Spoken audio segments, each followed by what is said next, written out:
Larry Summers dice, es un profesor de economía. Entonces los profesores de economía, ¿sí?, tenemos un problema que le enseñamos a la gente, y lo que la gente aprenda de nosotros va a ser lo que haga en el mercado, de tal suerte que si yo le enseño cosas malas, pues entonces él va a hacer cosas malas, ¿sí? Bueno, ¿y qué pasa si yo sé que es malo, pero al final me pagan?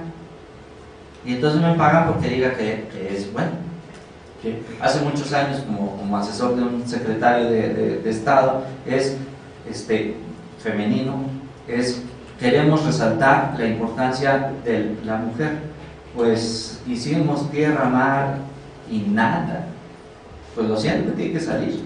Ya, entonces ahí nos inventamos un modelito y salió. Y entonces, claro, la participación de la mujer en el mercado laboral era muy buena, ¿sí? Entonces, claro, pues ya nosotros nos pagan por hacer ese trabajo, pues nosotros lo tenemos que hacer, ¿sí? Y si es en una entidad donde además se nos puede correr, como es una empresa privada, pues con más razón. Entonces, ¿por qué no? Si soy el profesor de economía y me paga el Banco Bilbao Vizcaya por hacerles un estudio económico donde demuestre que es bueno, pues lo hago, ¿sí? Ese es el asunto particular que plantea el documental. Oye, ¿y esto no causa un problema moral por ahí? Eso es, entre otras cosas, lo que plantea el documental. Cambiamos, por favor. Existen otros materiales, por ejemplo este libro, que en su parte de abajo lo señala claramente, El triunfo del dinero, o cómo las finanzas mueven al mundo. Y ahí pues justamente habla de 3 grandes innovaciones financieras que son sustanciales para cambiar el mundo y la forma en que todos y cada uno de nosotros vivimos. Primero, el dinero fiduciario. O sea, fabriquemos billetes y podemos fabricar todo el billete que querramos, y si además no lo soportamos sobre oro o sobre otra mercancía, pues podemos fabricar todo lo que querramos. A algunos jóvenes de economía los invitamos a la fábrica de dinero y realmente se quedan sorprendidos de con qué facilidad y qué cantidad de dinero producimos. Y si nosotros producimos mucho, en Estados Unidos producen muchísimo más. Entonces es una cantidad impresionante de dinero, y ese dinero al final tiene que estar respaldado justamente con la producción, ¿sí? Entonces justamente estas son algunas de las cosas que manejo. Bueno, pues ya nadie quiere dinero, pues vendamos bonos. Segunda innovación financiera sustancial. Pues ya no nos alcanza, pues fabriquemos acciones. Y entonces justamente habla justamente de cómo estas 3 innovaciones financieras revolucionaron el mundo. Es un proceso histórico, fundamentalmente, datos muy curiosos. El problema está que pues no podemos soportar científicamente hablando como economistas. ¿Le cambiamos, por favor? Y es fabuloso. O sea, los señores de las finanzas, los 4 hombres que arruinaron al mundo. Y se habla sustancialmente de los 4 banqueros centrales en los inicios justamente de la banca central, ¿sí? Y estos principales señores se hicieron multimillonarios, murieron multimillonarios, y sus familias siguen en puestos claves de la economía. El mundo es movido, dicen ellos, por lo que dicen estos señores, junto con los banqueros privados, ¿sí?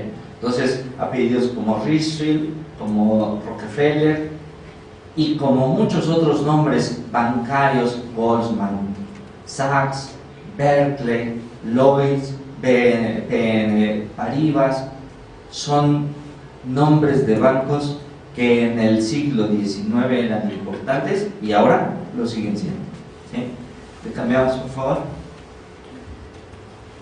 Una pequeña muestra, una pequeña introducción pues de lo que dice la gente que escribe, y que además son gente de bestsellers. Y si ellos son los que escriben y nosotros le creemos, pues justamente por eso la gente compra tanto sus libros, ¿sí?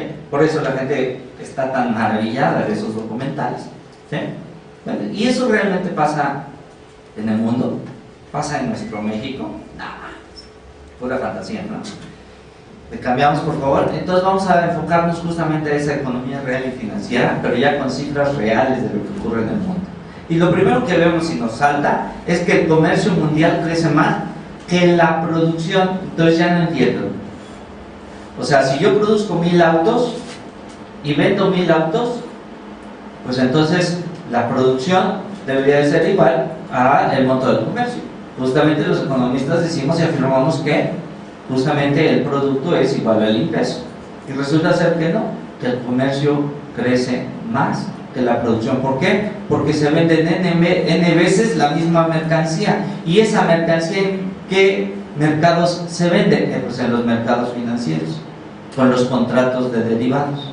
Y esta innovación financiera ha dado tantos problemas por una sencilla razón, que la gente no los entiende, no los comprende, no sabe cómo funciona.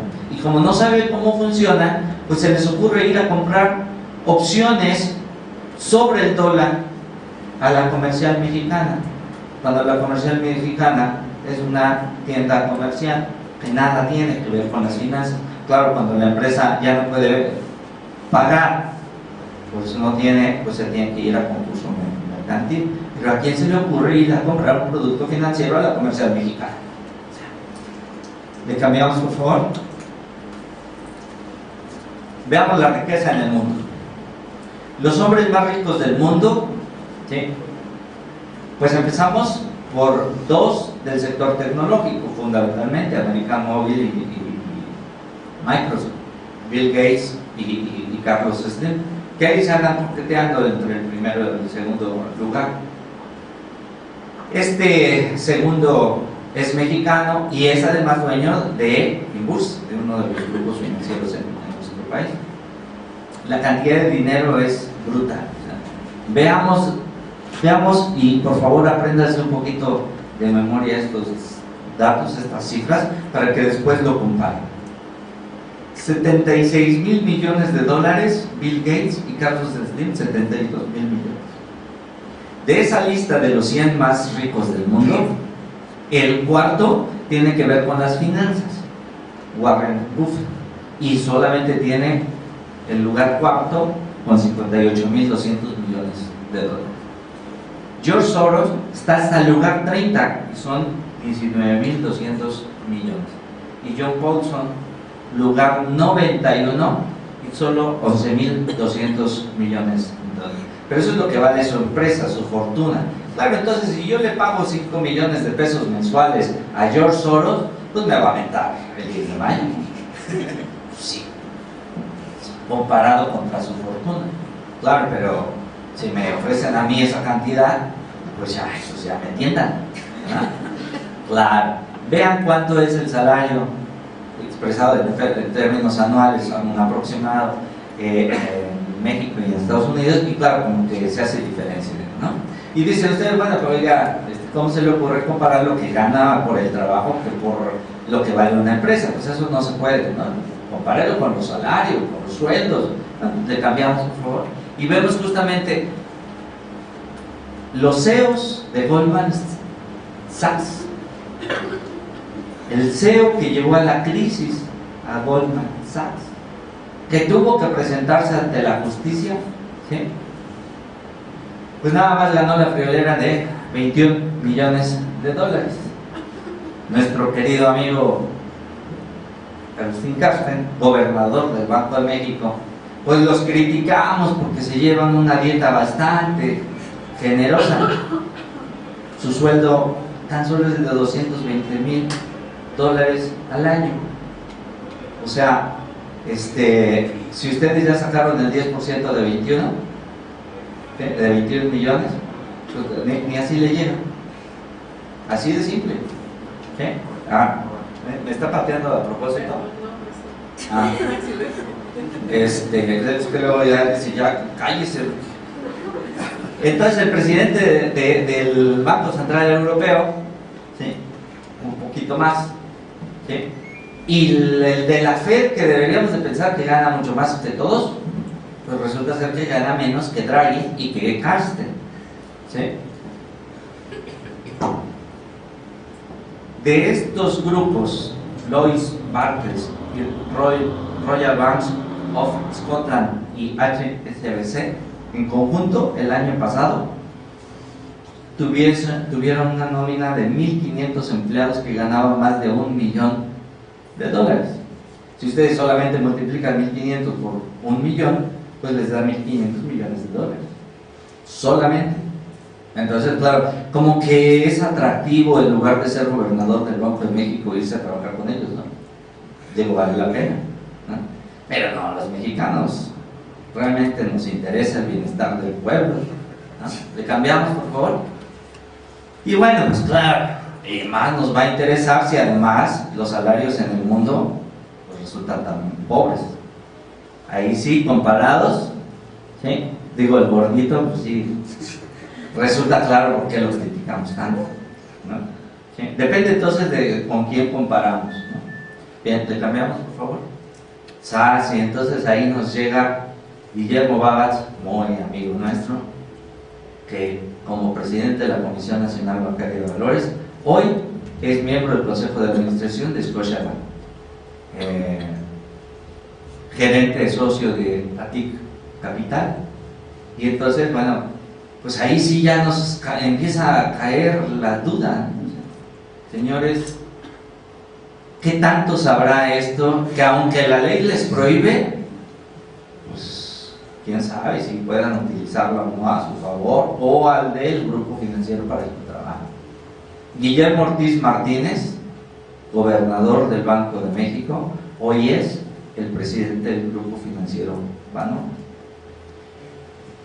Manuel Sánchez González, pues antes estuvo en BBVA, estuvo en el ITAM, por aquello de que nos enseñan lo que nosotros tenemos que repetir, y hoy es su gobernador del Banco de México. Por supuesto, pues a nuestro querido guerrillero, pues es profesor de Harvard. No entiendo por qué no se fue a la UNAM o al Poli. Ernesto Zedillo Ponce de León es muy orgulloso de decir que salió del Poli. Pues sí, salió de ahí. Ahí no está, y quién sabe dónde esté. Nada más ni nada menos que en una universidad estadounidense. Entonces, como que sí da uno a pensar, bueno, pues ¿qué les pasa, no? Y luego, pues Francisco Gil Díaz, digo, con estas reformas de telecomunicaciones, seguramente él no tiene ninguna influencia en el asunto de las telecomunicaciones, siendo actualmente presidente de Telefónica, anteriormente de Avantel, y por supuesto también fue funcionario en Citibank, ¿sí? Entonces, parece ser que hasta en México ocurren esos pequeños casos que dice el documental que ocurren, ¿no?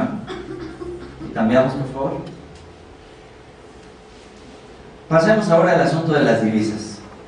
¿Alguien es capaz de leer la primera cifra? ¿No?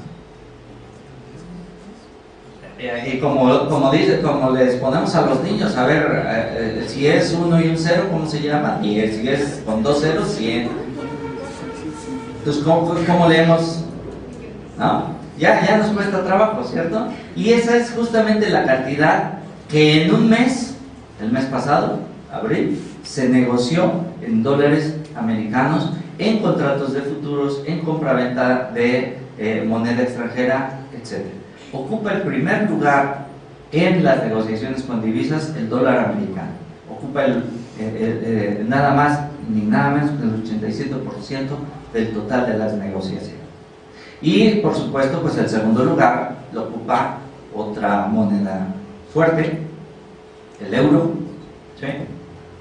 Y vean, en una lista tan impresionante, en los primeros 10 lugares está el peso mexicano. Es decir, existe confianza en el peso mexicano y la gente quiere comprar.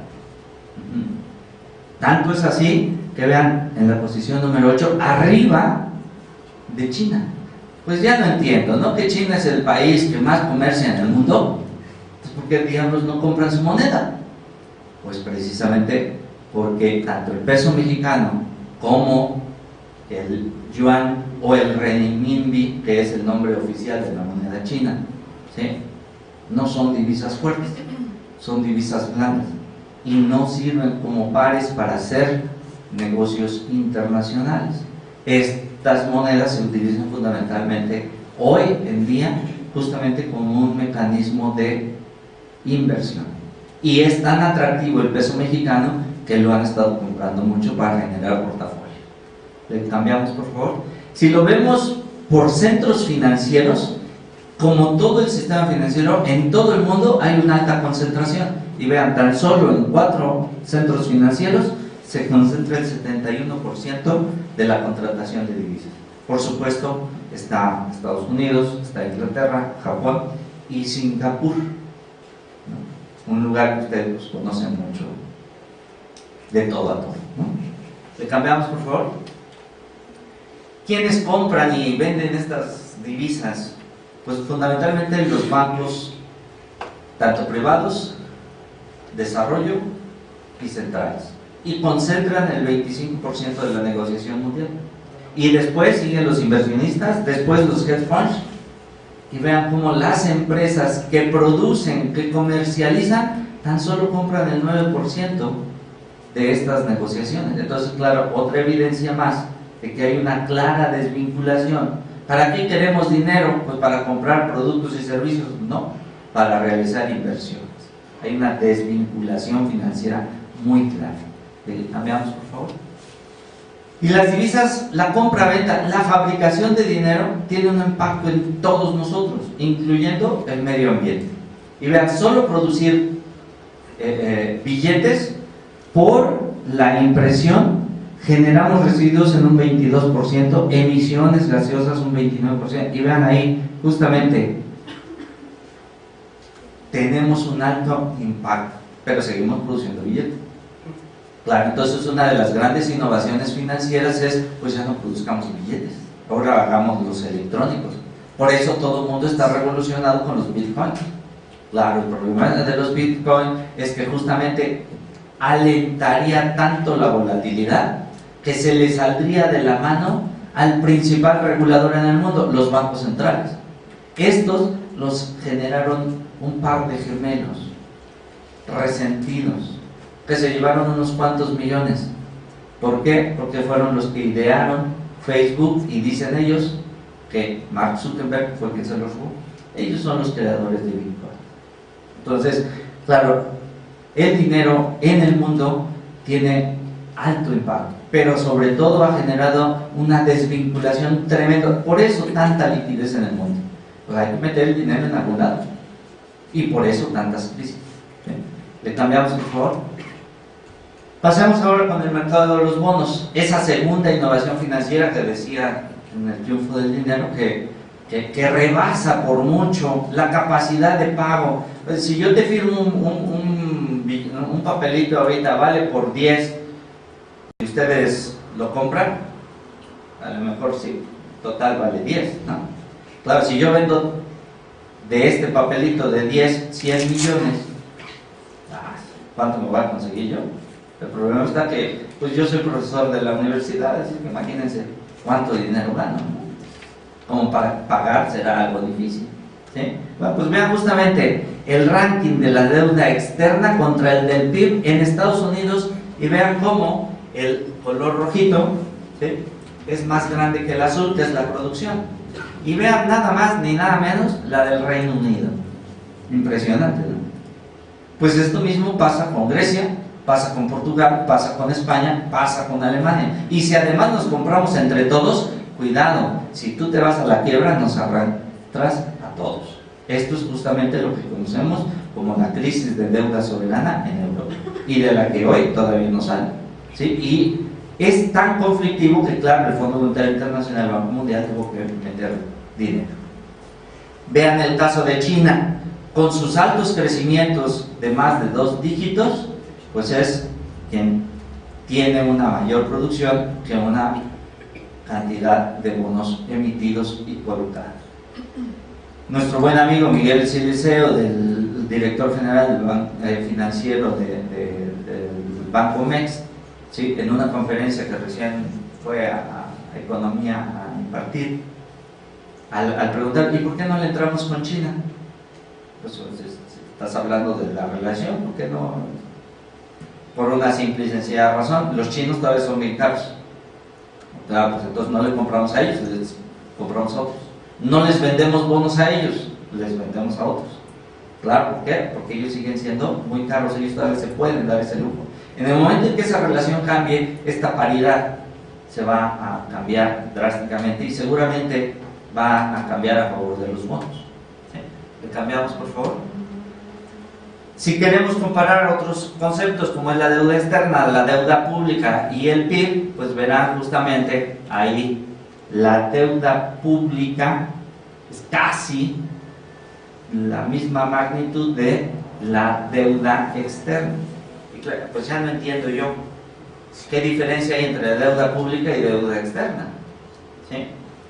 Claro, que yo emito como gobierno, deuda pública. La que me prestan los agentes externos a mí, deuda externa. El caso está que si además la sumo, imagínense el tamañito del PIB.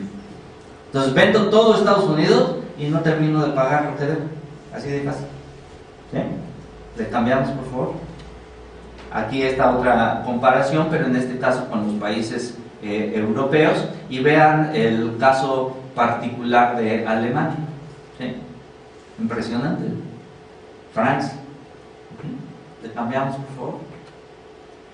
Y claro, si nosotros nos vamos a una comparación por rendimiento, ya dicen que los financieros somos muy avariciosos, muy malditos, ¿no? Pero pues, o sea, si yo les pido financiamiento, préstame el dinero y te prometo que en 10 años te voy a pagar el menos 5%, ¿sí? O te ofrezco pagarte el 300%, les aseguro que la maldita avaricia va a caer en ustedes. Porque en lugar de decirme el menos 5%, me van a querer dar que yo les pague el 300%. Es algo natural. Bueno, pues nos vamos con los rendimientos y vean los bonos del Tesoro de Estados Unidos, que es parte de la deuda pública, ¿sí? Comparado contra la renta variable de los mercados emergentes, como es el caso de México, pues la diferencia en rendimientos es brutal. Entonces ya sabrán por qué está llegando tanto dinero, tanto flujo de efectivo a nuestro país, ¿sí? Y que tarde o temprano va a estallar y nos va a generar un problema financiero. Le cambiamos, por favor. Los mercados de alto rendimiento, aquellos que son para la high life, los que tienen muchísimo dinero, ¿sí? Pues vean nada más cuánto ha crecido en tan solo 10 años. Tomemos el caso de Estados Unidos, de 437 a 1182 miles de millones de dólares. Nada más la friolera cantidad, ¿sí? De tal suerte que, bueno, si comparamos eso contra Europa, pues vean que tamañito es, ¿no? Claro, Estados Unidos es y seguirá siendo la referencia de los mercados financieros porque es donde se presenta la mayor innovación financiera y por supuesto los mayores rendimientos, la mayor seguridad, ¿sí? ¿Por qué? Pues porque en todo el mundo aceptan el billete, dólar americano. Si los chinos o los mexicanos pudiésemos pagar en cualquier lugar con nuestra moneda, pues el Banco Central podría emitir muchísimo más. De tal suerte que la Reserva Federal puede emitir tantos billetes como ella desee. ¿Sí? ¿Le cambiamos? Y los mexicanos, en particular las empresas, y los latinoamericanos, pues tampoco cantamos mal las rancheras. Y entonces vean cómo en el último año, ¿sí?, se colocaron en los mercados financieros 80,000 millones de dólares, ¿sí? 80,000 millones de dólares. ¿Se acuerdan de cuánto ganaban los hombres más ricos del mundo? Pues nada más ni nada menos lo que emiten algunas de las empresas de América Latina. Y vean el caso de México, ¿cuánto está? Y México es hasta ahorita el único país que ha emitido 2 bonos a 100 años. Claro que muchos de ustedes, ¿sí?, la gran mayoría, pues como cuántos años tendrán allá del 2110. Yo espero ya haberme muerto, ¿no?, como muchos otros. Bueno, en ese momento te van a devolver tu capital más el último pago del rendimiento. ¿Sí? Nada más ni nada menos. El último bono, según entiendo, es un bono bulldog. Se colocó en libras esterlinas en Inglaterra. Es un bono bulldog. ¿Sí? Se obtuvieron libras esterlinas y el capital se va a devolver justamente dentro de 100 años. Y esa emisión ocurrió el año pasado. O sea que el capital se va a devolver, si es 2013, pues en el 2113. Nada más. ¿Sí? Claro, México es uno de los favoritos y por eso está aprovechando. Total, hay que se preocupen los hijos de mis hijos, ¿no?